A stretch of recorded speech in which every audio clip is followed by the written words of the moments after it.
Ba is dúr an manisteoir nuacht más mac tíortha fearn for Láirge ag dul neart gannart, agus is beag bhéidir iad is cirí ag le canis na món.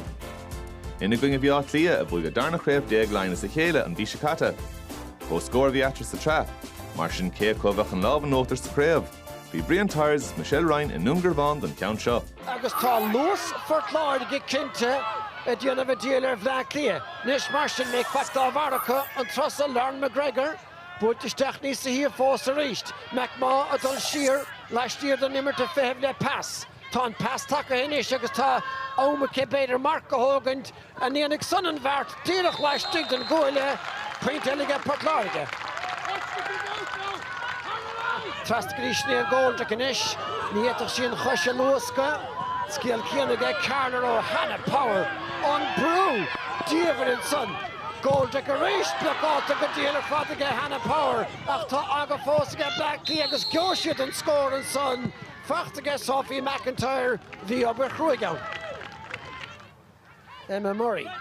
Éili seo Dowd bheith an eiclíocht cinnteige ó Dowd fnacht léthe. Leistíir de atá an takeíocht agus an count an tamáinte go hálan ar fad a bhí McGregor a daimsigh son.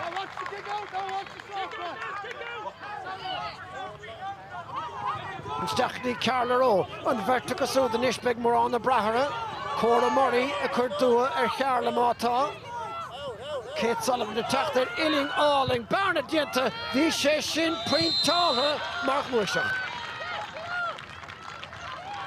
Peganovi, Gehanan Sanosagus Tashit, or Graka. Honig Shishtak, Shine, August of Vigor. Meestach sa Leon.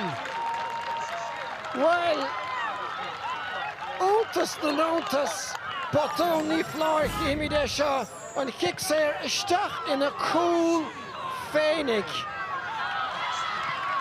Sinead Goldrick, Harangele and Van Vocht.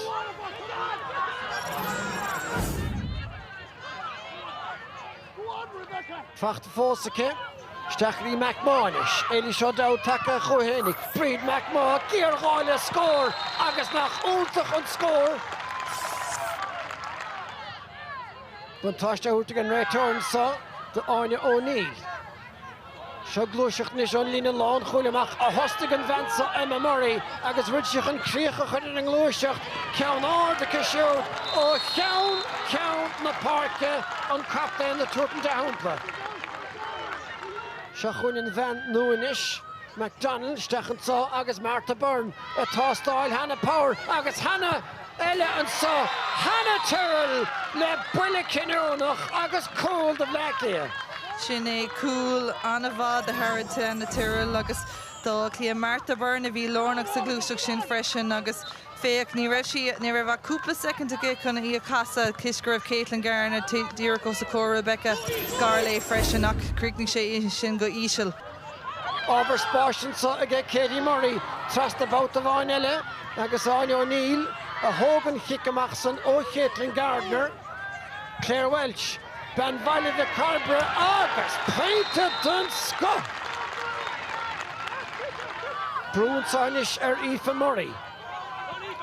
Sullivan and Dirk Techtastach at a just so August Tarshit Tucker Reese Blackley Nish Crowley Korea Homake After Kaura Tastardinish Katie Murray at Egan Huil August which a lash dicked and Goulia sore scored Ella get Port Láirge.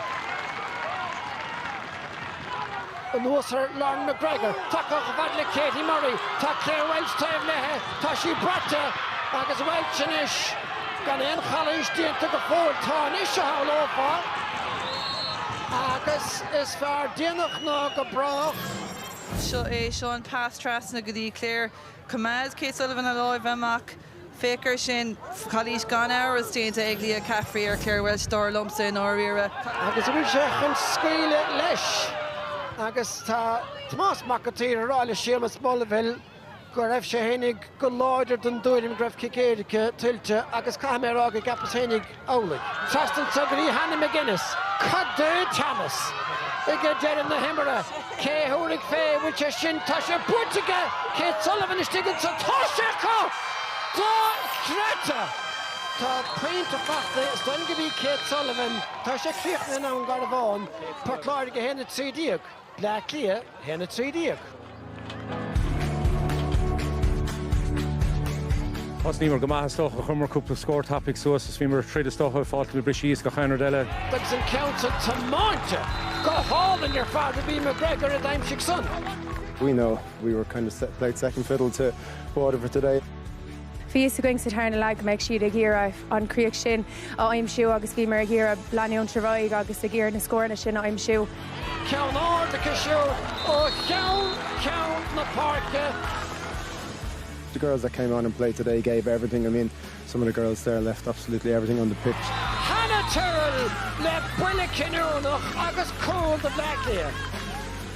Cúpla stocha cinenne chuig an argunne gan dá tá mína chun rágur cicéir go bhí an mína chun an deile rá. So, look, an cinenne déanta gus cumá sé te machchanis sin. All we could ask for the girls is to keep going, keep fighting away, and in fairness to Kate Sullivan, she took her point very, very well at the end. Kate Sullivan is sticking to Tosheko! Dá Greta! Bhí mar a ggéire deir an cléthe críoch nó amach bhí mar nach mór annach. Rudí le fiosú go fóla do le seacuig an clé cléthe